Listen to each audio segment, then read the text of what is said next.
जय माता दी भक्तों। आज अष्टमी है और अष्टमी हर महीने 2 बार आती है।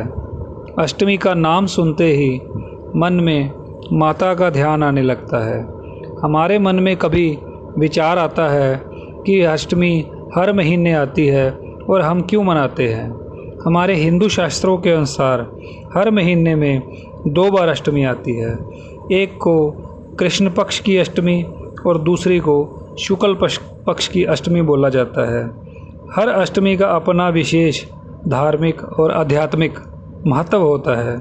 यह तिथि देवी पूजन, व्रत, उपवास, साधना के लिए अत्यंत शुभ मानी जाती है। पहली है कृष्ण पक्ष की अष्टमी। कृष्ण पक्ष की अष्टमी वह तिथि होती है जब चंद्रमा अपने पूर्ण रूप से घटकर अमावस्या की ओर बढ़ रहा होता है और उस दौरान 8वीं तिथि आती है। इसी को ही कृष्ण पक्ष की अष्टमी कहा जाता है। यह हर माह आती है और रात्रि साधना, व्रत, तंत्र और मंत्र और भैरव उपासना के लिए विशेष मानी जाती है। कृष्ण पक्ष की अष्टमी को कालाष्टमी के रूप में भी मनाया जाता है। इस दिन भगवान काल भैरव की पूजा होती है जो शिव के उग्र रूप हैं। इस दिन उपवास करने से जीवन के दोष, भय और नकारात्मक ऊर्जा से मुक्ति मिलती है।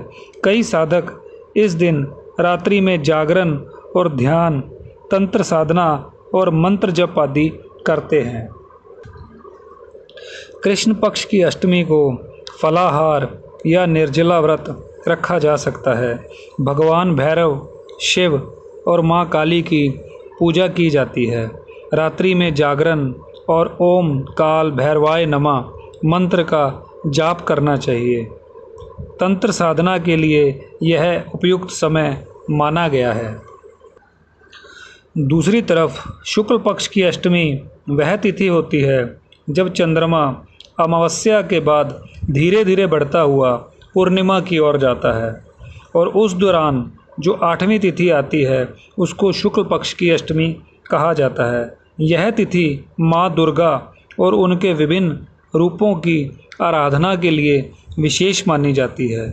शुक्ल पक्ष की अष्टमी को विशेष रूप से माँ दुर्गा की पूजा की जाती है तथा यह महाअष्टमी, दुर्गाष्टमी या कालिका अष्टमी के रूप में भी प्रसिद्ध है। चैत्र और अश्विन नवरात्रे में आने वाली शुक्ल पक्ष की अष्टमी को महाअष्टमी कहते हैं। इस दिन कन्या पूजन, हवन और शक्ति साधना होती है। माँ दुर्गा की कृपा प्राप्त करने वाले, बाधा दोष दूर करने और मानसिक शक्ति बढ़ाने के लिए यह तिथि अत्यंत शुभ मानी जाती है। शुक्ल पक्ष की अष्टमी को माँ दुर्गा या उनके विशेष रूप माँ गौरी, कालरात्रि की पूजा करनी चाहिए। इस दिन भी फलाहार या निर्जला व्रत कर सकते हैं। दुर्गा सप्तशती या अष्टमी का पाठ किया जाता है। कन्याओं को भोजन कराया जाता है और उपहार दिए जाते हैं। इस दिन शक्ति साधना और ध्यान और हवन के लिए अति शुभ माना जाता है। इस दिन व्रत करने और माता की साधना करने से मानसिक और शारीरिक बल में वृद्धि होती है। आपके पापों का क्षय होता है। स्त्री रोगों व ग्रह क्लेश से मुक्ति मिलती है। संतान सुख की प्राप्ति होती है और माँ दुर्गा की कृपा से आत्मबल, साहस पर विजय प्राप्त होती है।